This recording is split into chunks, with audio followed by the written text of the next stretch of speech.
આપણે જોઈએ કે સ્વાધ્યાય 10.3 દાખલા નંબર છે 3. હવે નોંધ છે ax + by + c = 0 સ્વરૂપના સમીકરણને અભિલંબ સ્વરૂપ, આને અભિલંબ સ્વરૂપ સમીકરણ x cos α + y sin α = p વડે દર્શાવાય છે. અને p લંબાઈ છે, બરોબર છે, p લંબાઈ. તો લંબાઈ p = mod c / a² + b² લેવાના, a² + b². Ready? Mode c, c છે અહીંયા ઋણ હોઈ શકે, ધન હોઈ શકે, એટલે માનાંકમાં લઈ લેવાનો. લંબાઈ છે હંમેશા અંતર, લંબાઈ એટલે આપણે હંમેશા ધન હોય છે. પછી જો તમારે આપણે જોઈએ કે એ ઉપરથી આપણે cos α શોધવાનો છે, તો cos α = -a / a² + b². sin α શોધવાનું છે, તો અહીંયા જોઈએ કે sin α = -b / a² + b². a બરોબર છે, a² + b² અહીંથી જ મળશે. એ જ રીતે -b અહીંથી મળશે b, બરોબર છે, √a² + b² આપણે લેવાના થાય છે. અને લંબાઈ p = mod c / a² + b² લેવાના. હવે ખૂણો પણ શોધવાનો છે, એ તો sin α અને cos α ઉપરથી આપણને ખૂણો મળી શકે છે. હવે દાખલો જોઈએ એટલે તમને વધુ ખબર પડે.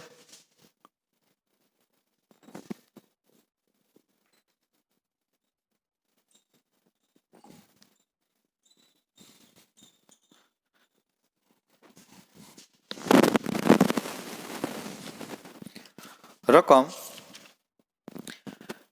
નીચે આપેલા સમીકરણને અભિલંબ સ્વરૂપમાં દર્શાવો. અભિલંબ સ્વરૂપમાં દર્શાવ્યા પછી ઉગમ બિંદુમાંથી દોરેલા લંબની લંબાઈ, આપણે લંબાઈ શોધવાની છે. લંબ દ્વારા x અક્ષની ધન દિશા સાથે કેટલો ખૂણો બનાવે છે એ શોધવાનો છે. તો એમાં પેલું બરોબર છે કે x - √3 * y + 8 = 0. તો અહીંયા આપણે જોઈ સમીકરણને ax + by + c = 0 સાથે સરખાવતા, તો જો a = x નો સહગુણક 1, b x નો સહગુણક y નો સહગુણક છે -√3, અને આપણે જોઈએ કે c = 8. હવે આપણે જે પેલું શોધવાનું છે લંબાઈ અથવા તો અંતર જે કયો p = mod c / a² + b². આપણો પેલો પોઈન્ટ. mod c એટલે mod 8, a² + b², 1 + 3, 8/2 એટલે 4 આવશે. પેલો પ્રશ્ન અહીંયા પૂરો થયો. આપણે જોઈએ કે c > 0 માટે, બરોબર છે, c > 0 માટે આપણે cos α, તો આપણે શું કહી શકીએ? cos α = -a / a² + b². તો -a - 1 a²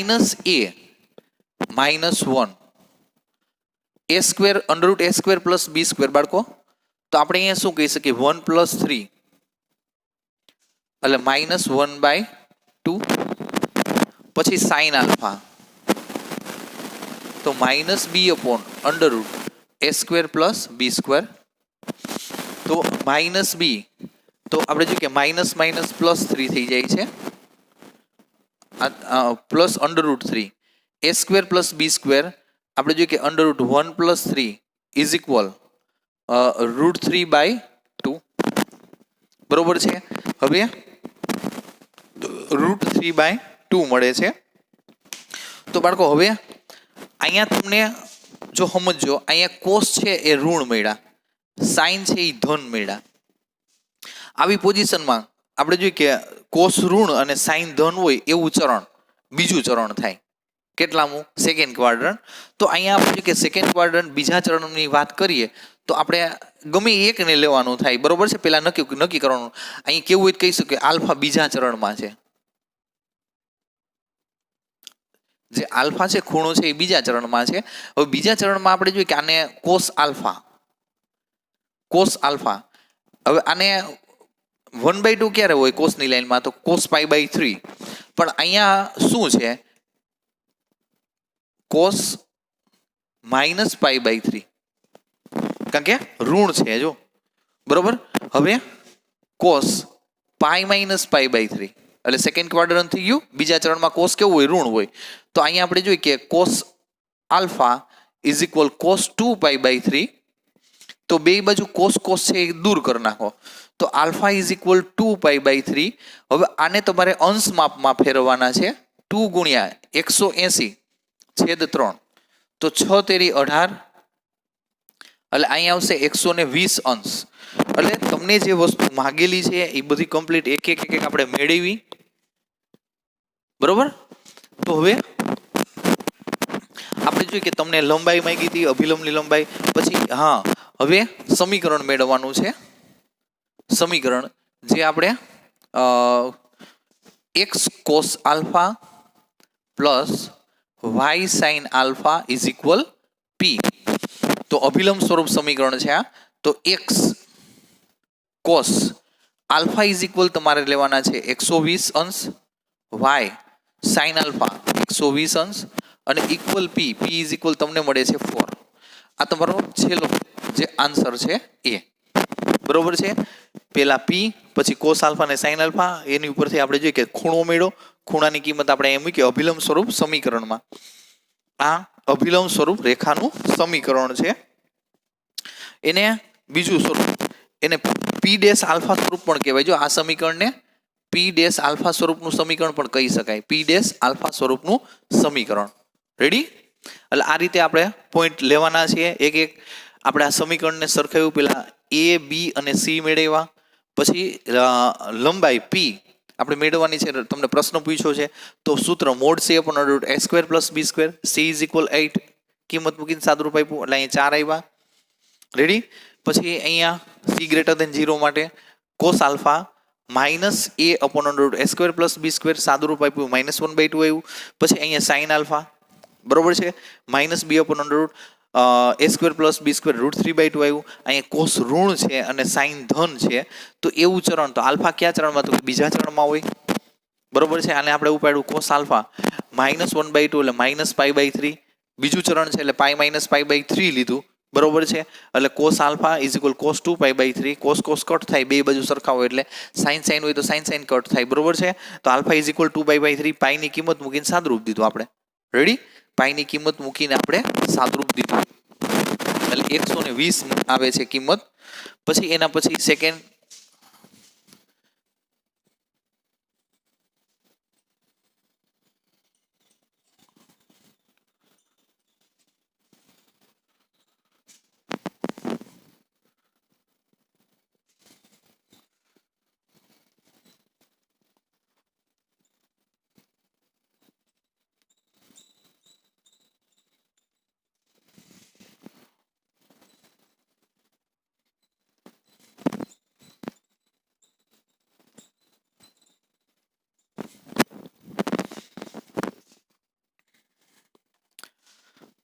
એનું બીજું છે. તમને આપ્યું છે કે સમીકરણ રેખાનું સમીકરણ y - 2 is equal 0. y - 2 is equal 0. તો અહીંયા x વાળું પદ નથી. y - 2 is equal 0. x વાળું પદ નથી તો તમે અહીંયા શું કહી શકો કે x વાળું નથી એટલે 0x plus y - 2 is equal 0. તો અહીંયા આપણે 0 ક્યારે હોય?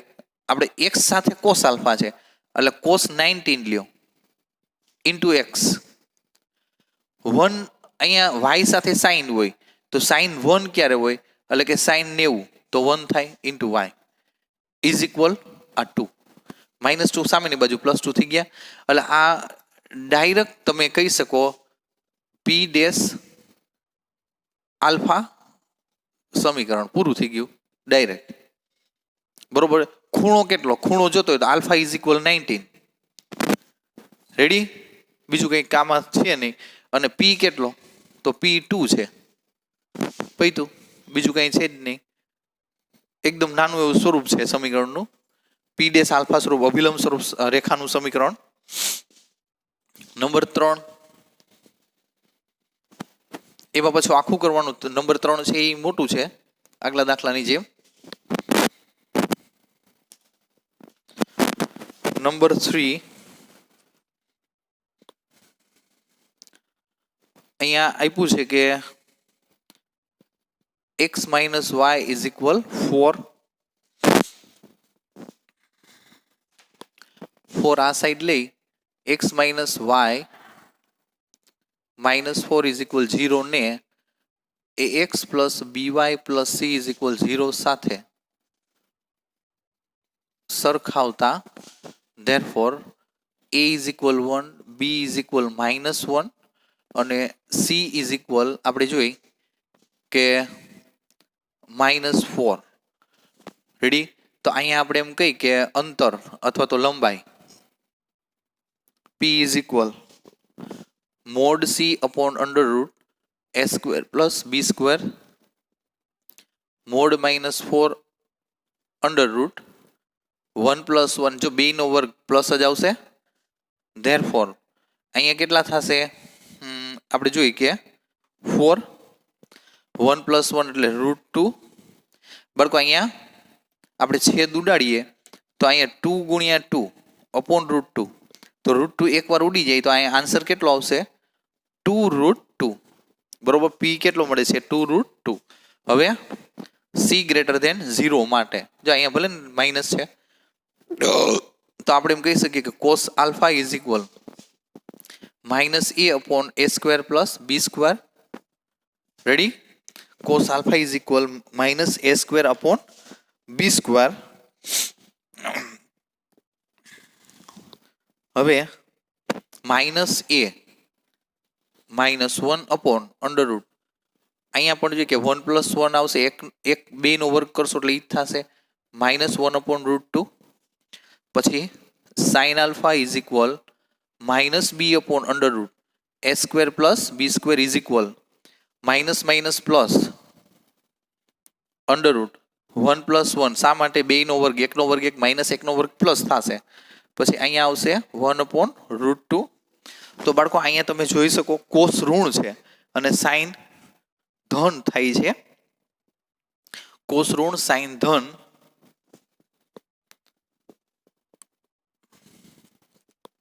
હા બાળકો કોસ ઋણ સાઇન ધન અહીંયા તમારે ચેન્જ કરવાનું થશે. એક ભૂલાઈ ગયું મારી કીધે, અહીંયા આ પ્લસ થવા જોઈએ. પ્લસ થવા માટે અહીંયા શું કરવાનું? Minus x plus y plus 4 is equal 0 થશે. તો અહીંયા આપણે આ તો બરોબર જ આવેલું જશે. બરોબર છે? તો અહીંયા એક્સ ઇઝ ઇક્વલ માઇનસ 1, અહીંયા પ્લસ 1 ને પ્લસ 4. સી ગ્રેટર ધેન 0 માટે 4 છે. એટલે અહીંયા શું થશે? Minus 1 minus minus plus. બરોબર છે? આ પ્લસમાં આવશે. પછી અહીંયા માઇનસ બી. બરોબર છે? એટલે માઇનસ 1 થશે અને માઇનસ 1 અપોન રૂટ 2. એટલે કોસ આપણે જોઈએ કે ધન થાય છે અને સાઇન ઋણ થાય છે. કોસનું મૂલ્ય ધન અને સાઇનનું મૂલ્ય ઋણ થાય છે. જો છોકરો અહીંયા ભૂલાઈ ગયું, આ 4 છે આ બાજુ લીધા એટલે માઇનસ થયા, પણ એને પ્લસ કરવા માટે આપણે પહેલા શું કરવું પડે? માઇનસ એક્સ પ્લસ આપણે જોઈએ કે minus x plus y is plus 4 is equal 0. ABC લખી નાખવાના સરખાવીને અહીંયા પ્લસ સી માઇનસ 4 આ બાજુ આપણે જોઈએ કે અંતર સૂચવે છે સી ગ્રેટર ધેન 0 છે એટલા માટે આને પ્લસ કરવા જ પડે ફરજિયાત, તો જ આન્સર આવશે. કારણ કે સી ગ્રેટર ધેન 0 માટે તો જ સૂત્ર લાગુ પડે. હવે ચરણ નંબર કેટલામાં થશે? ચોથા ચરણમાં. આલ્ફા ચોથા ચરણમાં છે. હવે આને હું ઉપાડું cos alpha 1 upon root 2. Therefore હવે અહીંયા કોસ આલ્ફા અને કોસ પાઈ બાય 4. તો alpha is equal pi by 4 અને અહીંયા આપણે જોઈએ કે આલ્ફા ઇઝ ઇક્વલ 45 અંશ થશે. નંબર 3 5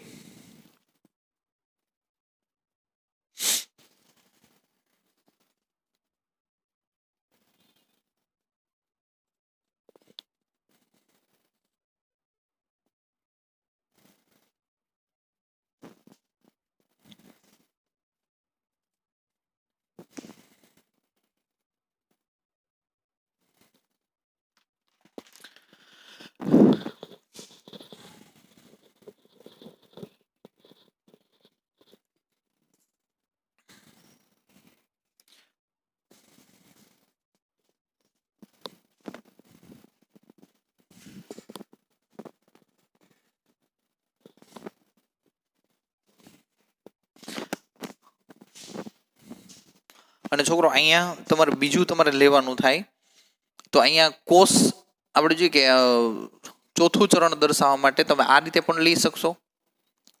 ચોથું ચરણ આપણે જોઈએ કે ચોથા ચરણ લેવા માટે પાઈ આપણે એમ કહીએ કે 2 minus cos alpha is equal cos 2 minus π/4. બરોબર છે. ઓમ તો એ જ રાખવાનું રહેશે છોકરાઓ. ખરેખર આ 2 માઇનસ એટલે અહીં કોસ કોસ કટ કરી નાખો તો આલ્ફા ઇઝ ઇક્વલ 2 4 દુ 8 એટલે અહીંયા 1 બાદ 7 π/4 તો 7 ગુણ્યા 180/4. તો અહીંયા આપણે એમ કહી શકીએ કે ચોકે ચોકે 16, 2 વધે 4 5 20. તો આપણે જોઈએ કે 7 પંચા 35 નો પાંચડો વધી આવી 3, 7 ને 7 4 28, 29 30 અને 31, 315 અંશ આ પણ થઈ શકે. બરોબર, આવો કંઈક આન્સર આપ્યો છે 315 માં. હવે બાળકો અહીંયા ચોથું ચરણ છે એટલે આપણે 2 માઇનસ π/4 લીધા.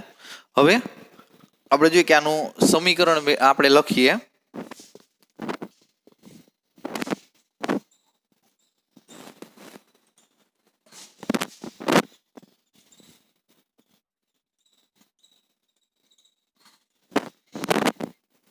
સમીકરણ આપણે જોઈએ કે p ડેશ આલ્ફા સ્વરૂપ સમીકરણ એટલે કે રેખાનું સમીકરણ x cos alpha plus y sin alpha is equal p.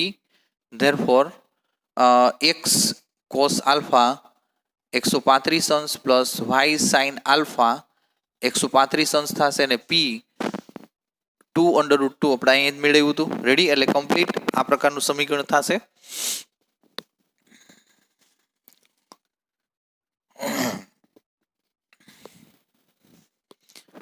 હવે આપણે જોઈએ કે એના પછી દાખલા નંબર છે મેન ચોથો દાખલો.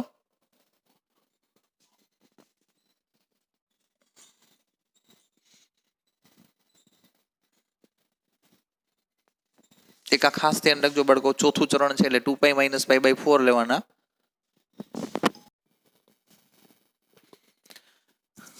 બિંદુ HK નું રેખા AX plus BY plus C is equal 0 થી લંબ અંતર D ઇઝ ઇક્વલ. હવે અહીંયા છે ને X અને Y ની જગ્યાએ તમારે H અને K મૂકી દેવાના. X આમ H અને Y ની જગ્યાએ K મૂકી અને આપણે જોઈએ કે માનાંક ઉપર અને સાદુરૂપ દેવાનું થાય. આ અંતરનું સૂત્ર છે. એટલે કહેવાનો મતલબ શું, કોઈ એક રેખા છે આ AX plus BY plus C is equal 0. બહારનું બિંદુ છે આ P.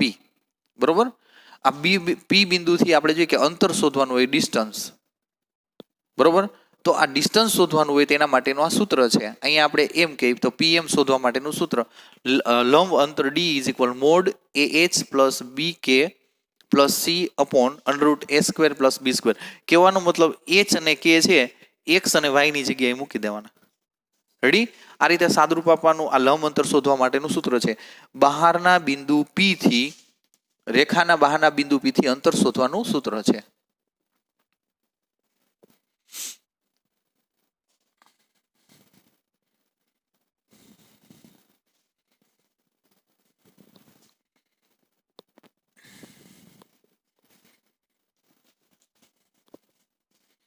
હવે દાખલા નંબર છે 4.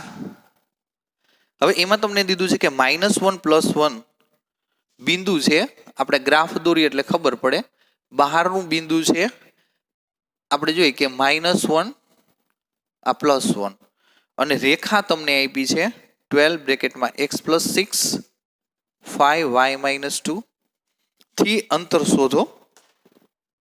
તો આપણે જોઈએ કે 12 x + 6 5y - 2 therefore 12x 12 છે 72 આ 5y -10 બધું આ સાઈડ લ્યો તો 12x 5y માઇનસ થશે 10 પ્લસ થઈ જશે એટલે ઈ થાય 82 72 + 10 82. હવે બાળકો આ રેખા કમ્પ્લીટ થઈ. હવે આપણું સૂત્ર છે અંતર. બરાબર. બરોબર છે. આને મોડમાં લઈ લ્યો. મોડ આ 12x minus 5y plus 82 upon under route a square plus b square 144 આલો પેલી વખત છે એટલે 12 નો વર્ગ વત્તા માઇનસ 5 નો વર્ગ સાદુરૂપ દઈ હવે x ની જગ્યાએ -1 ને y ની જગ્યાએ +1 લખો. x ની જગ્યાએ -1 અહીંયા +1 82 છેદમાં 144 પ્લસ 25 -5 નો વર્ગ પ્લસ 25 -12 -5 82 અપોન 169. 82 માંથી આપણે જોઈએ કે 17 બાદ 12 ને 5 17 એટલે 63 થશે અને અહીંયા 13 સોરી 65 13 5 એટલે આન્સર કેટલો આવશે 5. 82 માંથી આપણે જોઈએ કે 17 બાદ કર્યા એટલે 65 13 પંચા 65 આ રીતે આપણે જોઈએ કે આન્સર મળે છે 5. આ અંતર કેટલું આવશે ડિસ્ટન્સ રેખાથી બિંદુ સુધીનું અંતર 5 મળે છે. હવે એના પછી છે બીજો દાખલો એમાં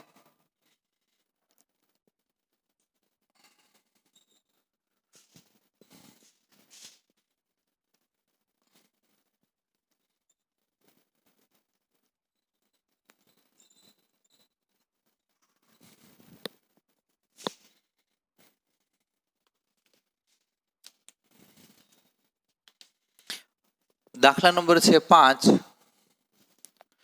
x અક્ષ પરનું q બિંદુ x/3 plus y/4 is equal 1 રેખાથી 4 એકમ અંતરે આવેલું છે. તો ધારો કે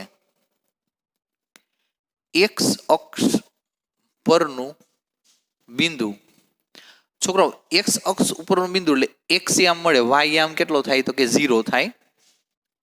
x 0 છે બરોબર છે x0 અને આપણે જોઈએ કે રેખાનું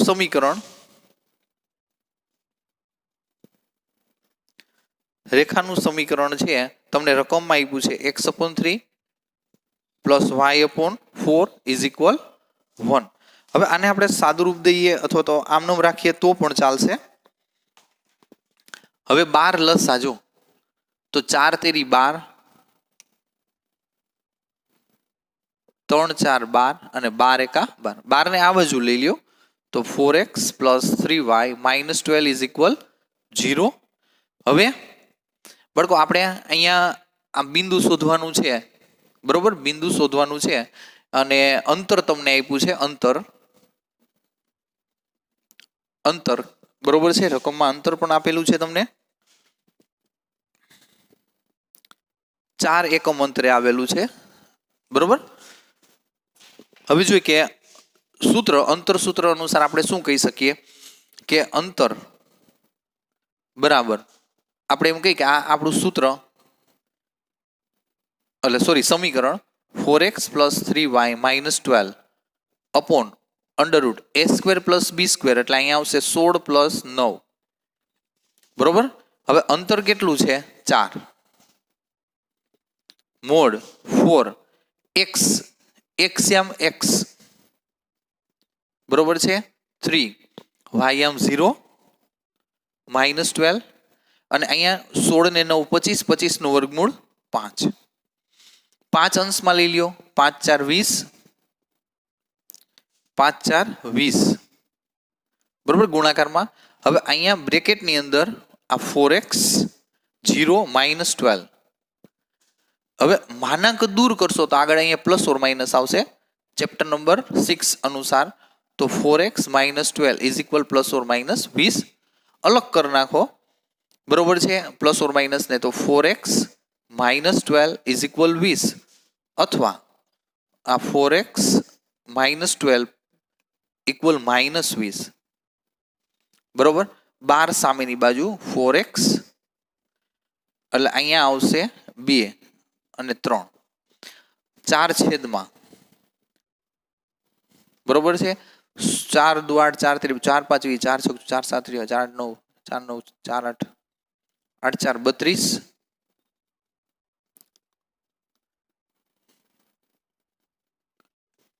પછી આપણે જોઈએ કે અહીંયા 12 સામેની બાજુ એટલે -20 અને +12 આ 4x -8 x ઇઝ ઇક્વલ -2. માગેલ બિંદુ જુઓ એક વખત x 8 લ્યો. જો આ અહીંયા x ની કિંમત 8 ત્યારે y 0 અને -2 અને 0 x ની કિંમત -2 લ્યો. જો માગેલ બિંદુ અહીં કિંમત મૂકવાની બરોબર છે. એક વખત 8 મૂકો ને 0 લ્યો, એક વખત -2 લ્યો અને 0 લ્યો. આ રીતે તમને બે બિંદુ મળે છે.